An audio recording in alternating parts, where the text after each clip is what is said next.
Y ahora, el editorial con Glatzer Tuesta.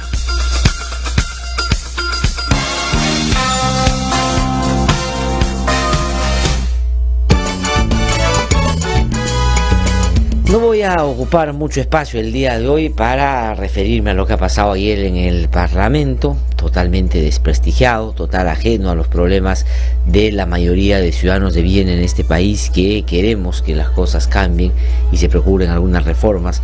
Habida cuenta, en los últimos tiempos hemos podido evidenciar no solo una ineficiencia en la relación y en la acreditación y por supuesto el mantenimiento y la acción de servicios públicos y el ejercicio pleno de los ciudadanos de sus derechos fundamentales, garantía que el Estado democrático debería dar. No solo no hay una preocupación porque eso suceda, sino claramente en los últimos tiempos ha venido siendo el Congreso de la República el escenario donde la política está claramente y con razón interpelada, y claramente y con razón sentada en el banquillo de los acusados, el escenario o el búnker desde el cual quieren darle protección e impunidad a algunos personajes políticos. ¿Cuál es la metodología?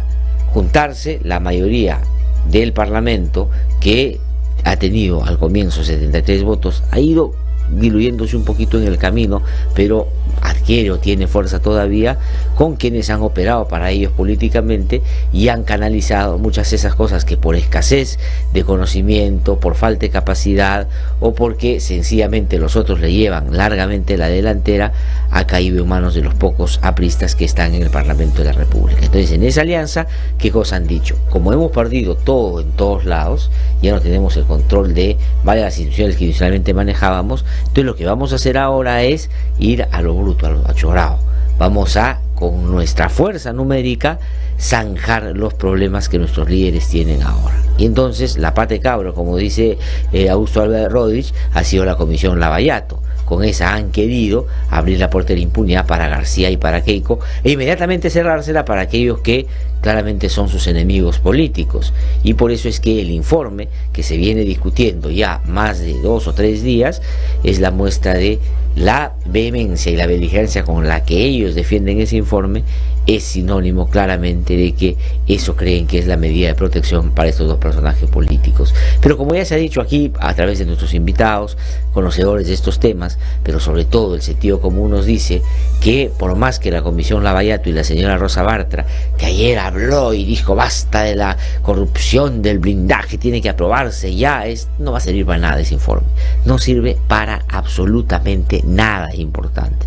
El Ministerio Público, salvo que claro, algunas de esas cosas llegan a manos de Chávarri y esto va a terminar siendo el insumo para que él inicie la persecución contra aquellas personas que están sobre todo cercanas al presidente Vizcarra, para con eso generar desestabilización, que es lo que viene procurando ya hace un buen tiempo.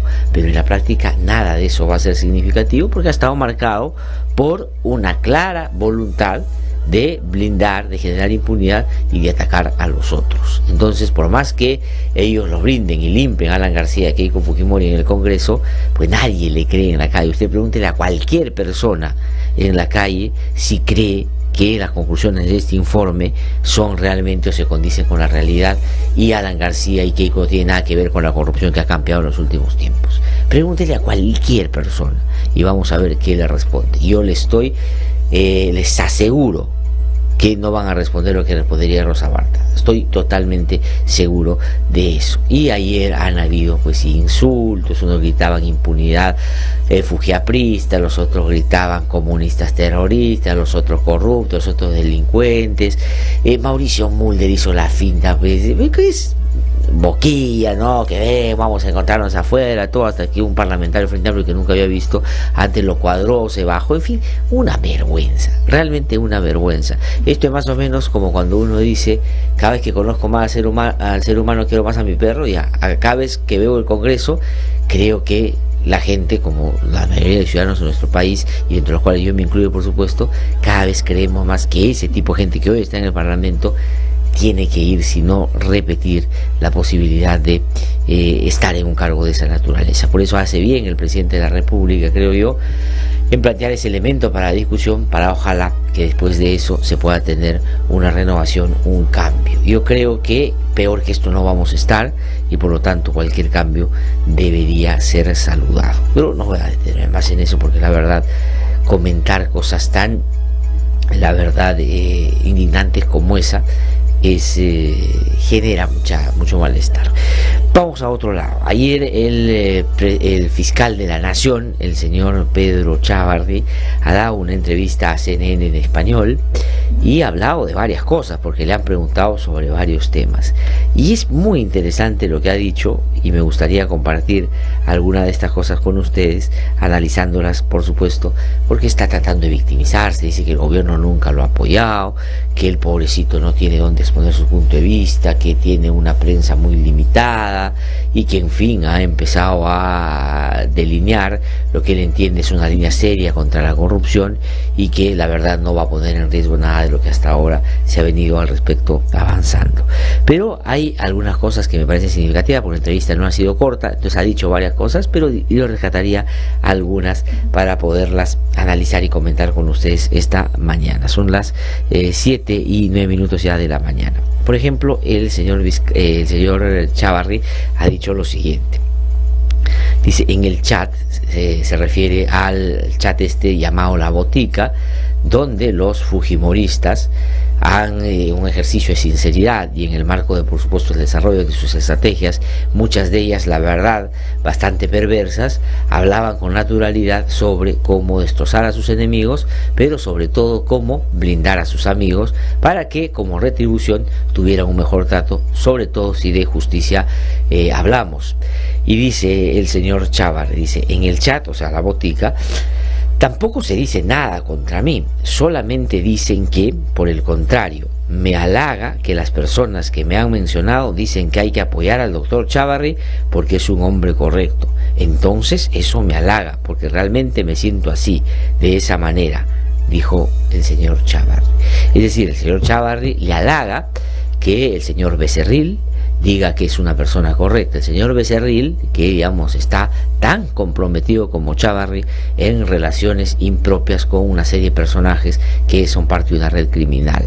El señor Chávarri está muy contento, halagado y con, digamos, el pecho creciente, ¿no es cierto?, de orgullo, porque la señora Milagros Salazar, que dice que el presidente es un mal nacido, dice que esta es una persona correcta. El señor Chávarri está muy halagado porque, digamos, la señora Leila Chihuán, la pobre señora Leila Chihuán, que en los últimos tiempos, y eso no lo habíamos notado, y la verdad pedimos disculpas por nuestra tremenda insensibilidad, está siendo mal pagada y su sueldo de congresista no le alcanza para vivir mínimamente en condiciones razonables. Esa señora que dice hay que sacarles la no sé qué a la República, hay que hacer tal o cual cosa, esto desgraciado, esa señora resalta las virtudes del señor Chávarri, y el señor Chávarri le halaga, le parece que eso es maravilloso. Al señor Chávarri le halaga que el señor Pierre Figari, ¿no es cierto?, ataque de una u otra manera a algunos fiscales, en particular a José Domingo Pérez, y diga que hay que joderlo, hay que eso, a ese señor, ¿no es cierto?, que ha sido o es uno de los principales asesores de Keiko Fujimori y que le ha llevado la desgracia. Le halaga al señor Chávarri que él piense que es una gran y honesta persona. Al señor Chávarri le agrada que la señora Rosa María, la señora Luz Salgado, aquella señora que en los 90 con mucha iniciativa iba de manera frecuente al servicio de inteligencia a coordinar con Vladimiro Montesinos todo lo que había que hacer para evitar que las instituciones líderes pueden en algún momento cumplir su papel si identificaban que habían cometido las barbaridades que por cierto cometieron. Esa señora también cree que el señor Chávarri es honesto y el señor se siente halagado por ello. El señor Galarreta, amigo de Joaquín Ramírez, ¿no es cierto?, que ha en más de una oportunidad hecho muestra y gala de su ya no diría conservadurismo, sino de sus extremismos, de su fanatismo y de sus a veces irresponsables comportamientos, dice que el señor Chávarri es una persona honesta y al señor Chávarri le halaga. Es decir, todos estos personajes que he mencionado, solamente para poner un ejemplo, son personas que son amigas del señor Chávarri y él se siente muy cómodo porque le dan los aplausos que él quiere y dicen que es honesto. Y para terminar con esta lista de lisonjas y esta lista de halagos, la señora Rosa Bartra, la que está peleando por la aprobación de un informe que nos ha costado tanta plata en el Congreso de la República y no sirve para nada, inclusive no va a servir para blindar como ella quería a Alan García de Keiko Fujimori, pues dice en ese chat que al señor Chávarri le halaga que es una cuestión de supervivencia que él se mantenga en ese cargo. Eso no ha dicho el señor Chávarri el día de ayer cuando hablamos sobre ese chat. Él ha dicho, me agrada que crean que soy correcta porque yo me siento una persona correcta. Eso es como Alan García que le diga a otro, tú eres honesto como yo, más o menos. Entonces yo no sé si eso es una cosa que uno lo debe alegrar o a uno lo debe realmente preocupar. Es más o menos eso, ¿no es cierto? Es como que Becerril le diga a otro, eres tan inteligente como yo. ¿Qué pasaría, Carlito, si te dice, Carlito, tú eres tan inteligente como Becerril? ¿Te sentirías halagado o no? ¿Ah? ¿No? O que alguien te diga, eres tan académico y digamos, en materia educativa bien formada como la señora Yesenia Ponce. Tú dirías, ¿esto es un halago o no es un halago? ¿No? Si te dicen que eres tan cultivada como la señora Lourdes Alcorta, ¿qué dices? ¿Te halaga o no te halaga? Uno vaya pensando sobre qué cosa responder si le hicieran esas preguntas, ¿no? O eres tan leal como la señora Jenny Belcatoma es a sus principios. Uno diría, ¿está bien o está mal? Entonces, cuando el señor Chávarri, la bancada fujimorista y sobre todo los que estaban en ese chat le dicen honesto, el señor debería sentirse halagado, debería sentirse preocupado. Yo me preocuparía en términos personales, yo realmente me preocuparía, pero él se siente muy contento. Pero no dice Chávarri que entre las cosas que salen en el chat, que a él lo ponen como la visa, ¿no es cierto?, de un sueño, para un sueño, lo ponen a él como la carta aval para sobrevivir política y judicialmente, porque la señora Rosa Bartra dice, ¿no?, y ustedes lo han podido leer en estos intercambios, mantener a Chávarri es una cuestión de supervivencia.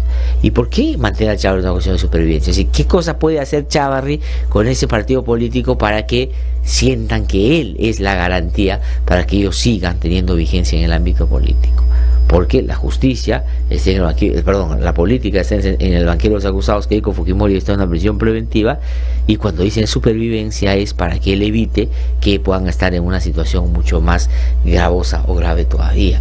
Esa es la verdadera historia. Pero el señor se siente halagado con eso, ¿no? Se siente halagado. Eso es como cuando te diga, eres tan respetuoso de los derechos de autor como César Acuña, ¿no? Eso es más o menos así.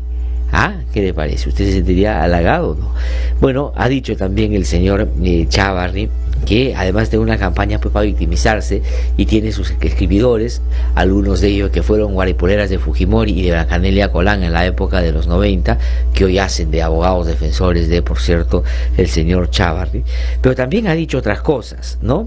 Por ejemplo, ha dicho que el hecho de que lo mencionen en los audios, o que él inclusive converse con algunos personajes relacionados con el crimen organizado y en particular con los cuellos blancos del puerto, no lo hace sospechoso.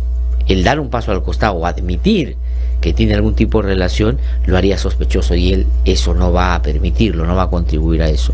Él es sospechoso ya hace bastante tiempo, y no solo porque lo diga yo, que tengo la certeza, sino una fiscal que dentro de su informe dice que él es una parte fundamental de los cuellos blancos del puerto que hoy están siendo investigados por el sistema de administración de justicia. Entonces, no es que él se esté cuidando para no ser sospechoso, él está en esa condición hace bastante tiempo, y más bien, justamente al saber que está incorporado en esa condición en investigaciones ya que han seguido el cauce normal y están a punto de formalizarse, pues no es una especulación, sino un hecho que apunta justamente a algo que más adelante puede que sí, puede que no es verdad también, se pueda comprobar, y él va a estar en un problema mayor. Pero además dice que estas conversaciones que él tiene con los cuellos blancos del puerto, y en particular con su amigo Inostroza Pariachi, dice que no dan cuenta de ninguna acción delictuosa.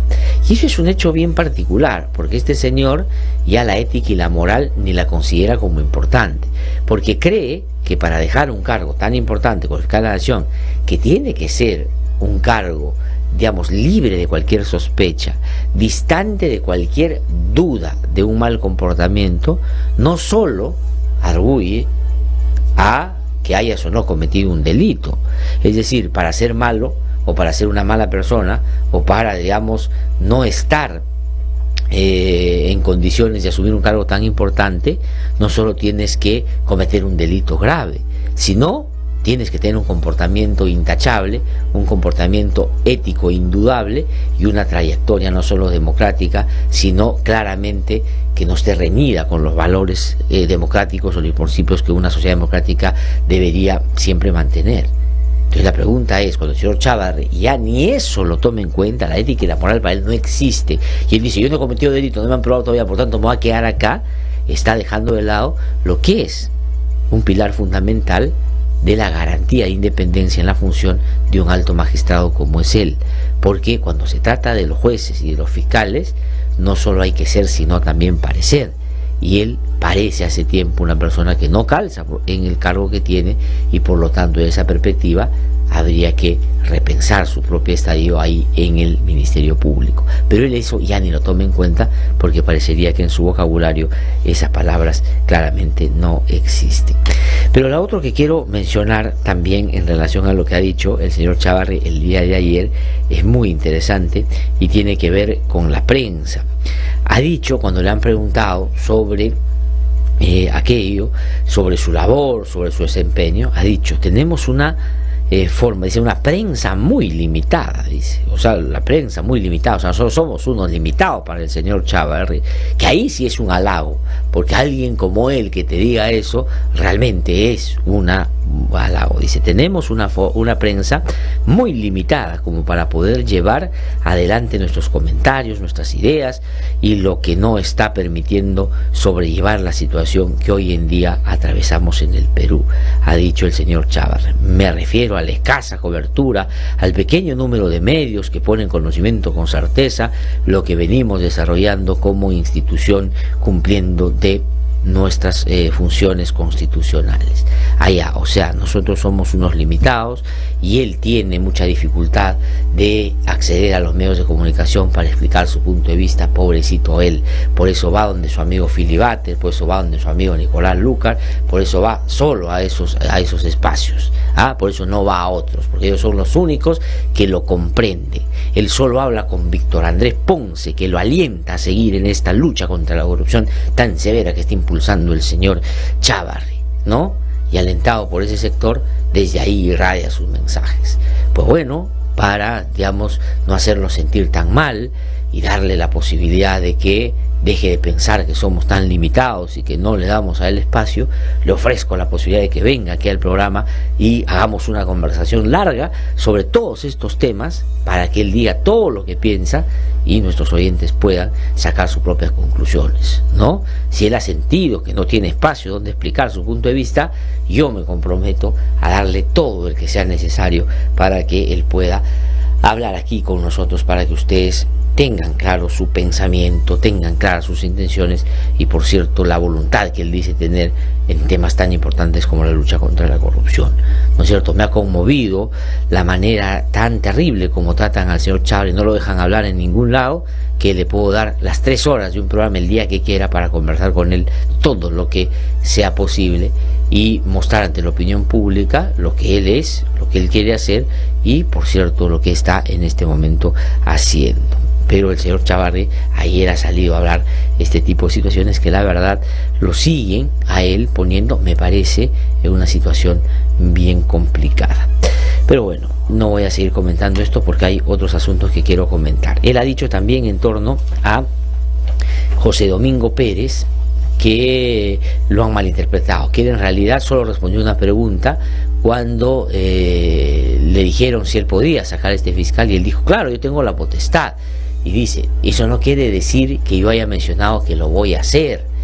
Yo me voy a someter a la investigación y voy a ir al interrogatorio, pero se verá qué pasa con el señor José Domingo Pérez. Pues bueno, hay distintas maneras de sacar a un fiscal de su cargo.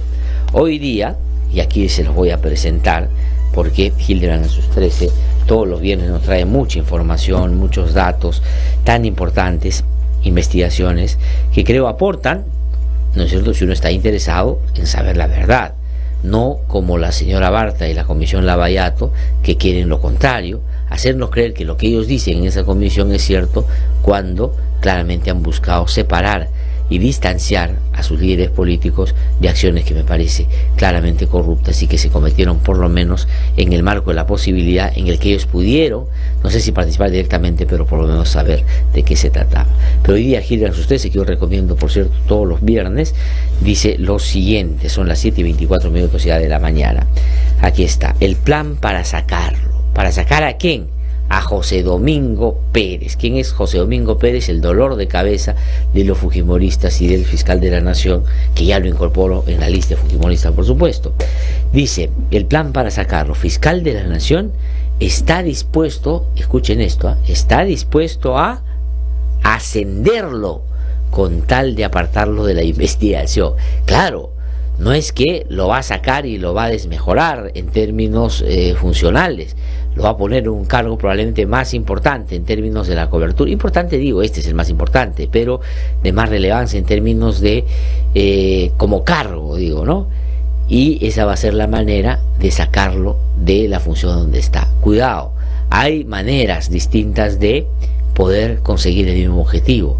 Si su objetivo es, como es, sacar a el señor José Domingo Pérez, no importa si lo bajen o lo suban, cualquiera de los casos va a tener la misma conclusión y consecuencia, que es dejar fuera a un fiscal tan diligente, tan valiente, tan capaz y diría yo muy riguroso en sus investigaciones, que ha terminado siendo en lo que ha presentado ante el Poder Judicial, convalidado por otro juez que es valiente e igual de interesado en la lucha contra la corrupción que él. Cuidado, el plan para sacarlo. Ese fiscal de la Nación está dispuesto a ascenderlo con tal de que salga del cargo. Dice, y aquí hay efectivamente un desarrollo, y lo voy a comentar brevemente para ustedes. Dice, ¿cómo deshacerse del fiscal José Domingo Pérez? Pedro Gonzalo Chávarri tiene varios planes para conseguirlo. Ese sí sería un golpe de Estado con epicentro en la mugre, dice Hildebrand en sus 13 el día de hoy a través de una crónica que hace Américo Zambrano y Ricardo Velasco. Y aquí hay una serie de oficios. Desde agosto de este año, José Domingo Pérez remitió diversos escritos a su superior, el fiscal César Sanabria, para que le informe si iba o no a continuar viendo el caso Chinchero. Esto debido a que se había encomendado el caso Odebrecht a dedicación exclusiva y porque Pérez sentía que lo tenía en el limbo. Esta semana finalmente lo sacaron de la investigación, dando a entender que no se había ocupado del tema, una auténtica jugarreta del lado más lumpen del Ministerio Público.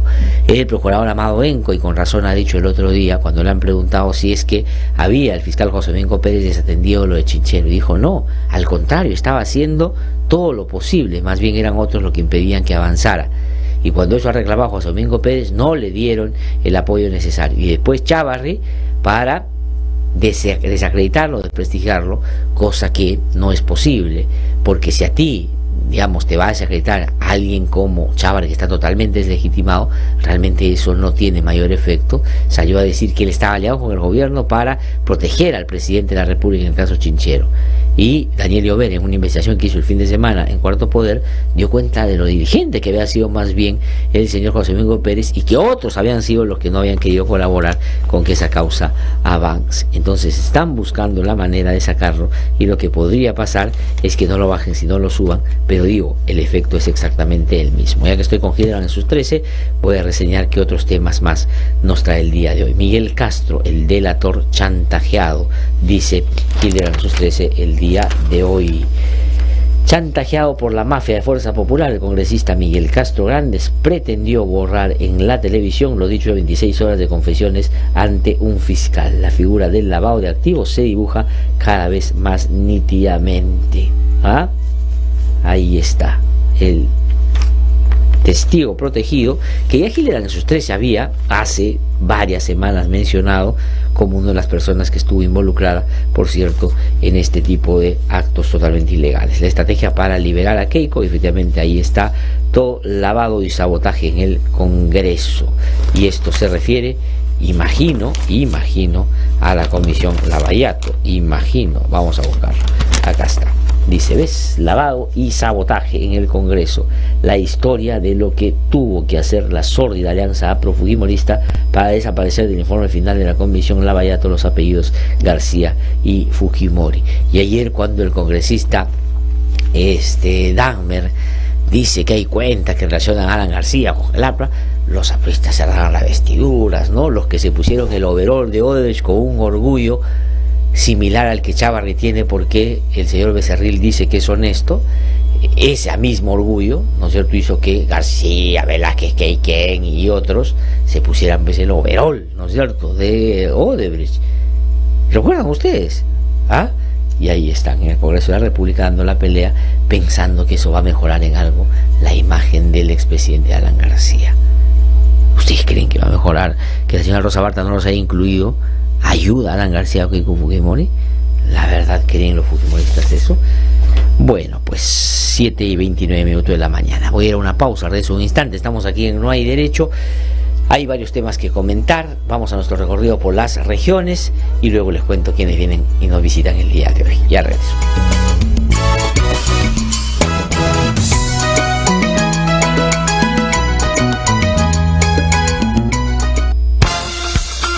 Hemos presentado el editorial con Glatzer Tuesta.